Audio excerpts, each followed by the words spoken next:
আমার নবী দাওয়াতের ময়দানে মার খাইছে? মক্কার জমিনের ভিতরে আমার নবী দাওয়াত দেয়, উল্টা আঘাত আছে দাওয়াত গ্রহণ করা। আমার নবী আপনারা যারা গেছেন নিজের চোখে দেখে আসছেন, আল্লাহ রাব্বুল আলামিন এইবার নিজের চোখে দেখার তৌফিক দান করেছেন।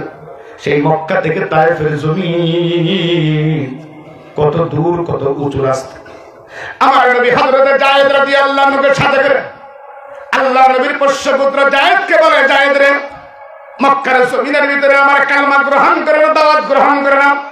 তায়েফের জমিনের ভিতরে ছোট্টকালে আমি লালন পালন হয়েছি, তায়েফের জমিনের ভিতরে ছোট্টকালে আমার বন্ধুরা। ও জায়েদ রে, চল না রে তায়েফের জমিনে একটু কালমার দাওয়াত দিয়ে আসি।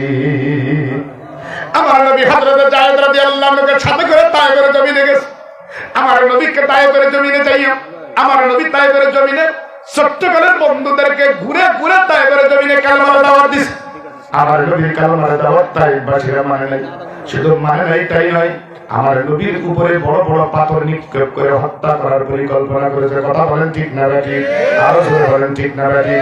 শুধু তাই নয়, একদম সংক্ষিপ্ত ভাবে বলি, দাওয়াত দিতে যাইয়া যারা ইসলামের দাওয়াত দেয়, ইসলামের দাওয়াত দেয় খাইতে খাইতে, রাগ হচ্ছে আপনাদের? ইসলামের দাওয়াত দিতে যাইয়া শুধু কুরমা পোলাও কুত্তা খায় আর আরামে বৈশা বৈশা পেটটারে বাহির করে, আর দাওয়াতের কাজে ব্যস্ত আছে।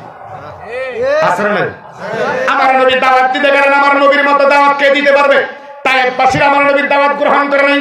তায়েফের জমিনে আমার নবী জিহাদের ময়দানে যায় নাই, বিপ্লবের ময়দানে যায় নাই, গেলেন কালমার দাওয়াত দেওয়ার জন্য। তায়েফবাসীরা আমার নবীর কালমা গ্রহণ করে নাই। আমার নবীর কালমা গ্রহণ না করে আমার নবীর উপরে তায়েফবাসীরা পাথর মারছে কি মারে না? আমার নবীর উপরে তায়েফবাসীরা কত পাথর মেরেছিল, আমার নবীর উপরে তায়েফবাসীরা কত আঘাত করেছিল।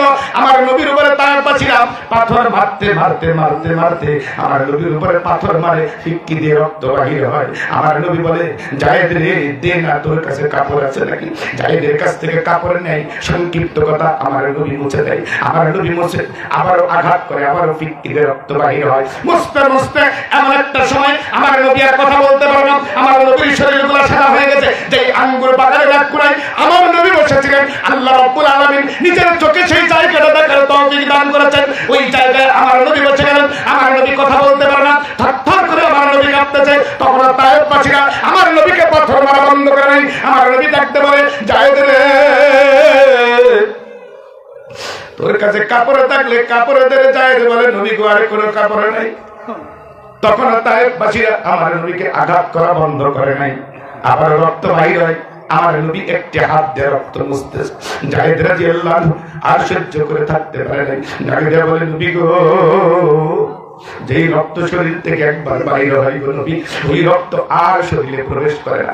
আল্লাহর নবী ডাকতে বলে, জায়েদ রে, আমি জানি রে জায়েদ, যেই রক্তটা শরীর থেকে বাহির হয়ে যায় এই রক্ত আর শরীরের ভিতরে প্রবেশ করবে না। কিন্তু জায়েদ রে, আমি এটাও জানি রে জায়েদ, এই তায়েফবাসীরা আমাকে চেনে নাই, আমাকে না চিনিয়া, আমাকে না বুঝিয়া তায়েফবাসীরা আঘাত করতেছে, আমার শরীরে রক্ত ঝরতেছে। ওরে জায়েদ, আমার একটি ফোঁটা রক্ত যদি আজকে তায়েফের জমিনে পড়ে যায় রে জায়েদ, ও জায়েদ রে, তায়েফের মাটি আল্লাহ রাব্বুল আলামিনের হুকুমের অপেক্ষা করবে না রে জায়েদ।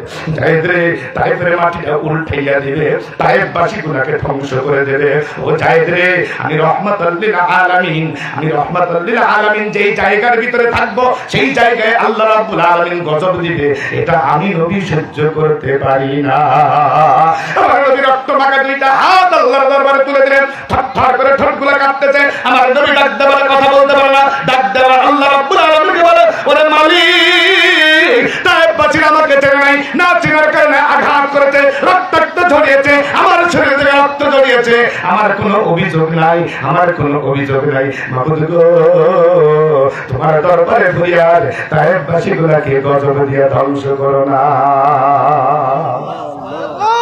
বন্ধুরা আমার, আমি বলতে চেয়েছিলাম, এই দাওয়াতের ময়দানে উলামা ইকরামরা আঘাত খাইছে কি খায় নাই? আমার নবী আঘাত খাইছে কি খায় নাই? না, আপনি খান না কেন? আমি খাই না কেন? এই কথা কইতে গেলে আপনার গায়ে আগুন না লাগলেও স্টেজ ওইটা আরেকজন আমারই কালকার বড় বড্ড হুজুর, আপনি বলবেন না, সেই হুজুর বলবে বড় বড্ড হুজুর। তারপরে বড্ড হুজুর ওই কারণে করবে, ওই হুজুর ও পীর পূজারী ও খান খাতে বসে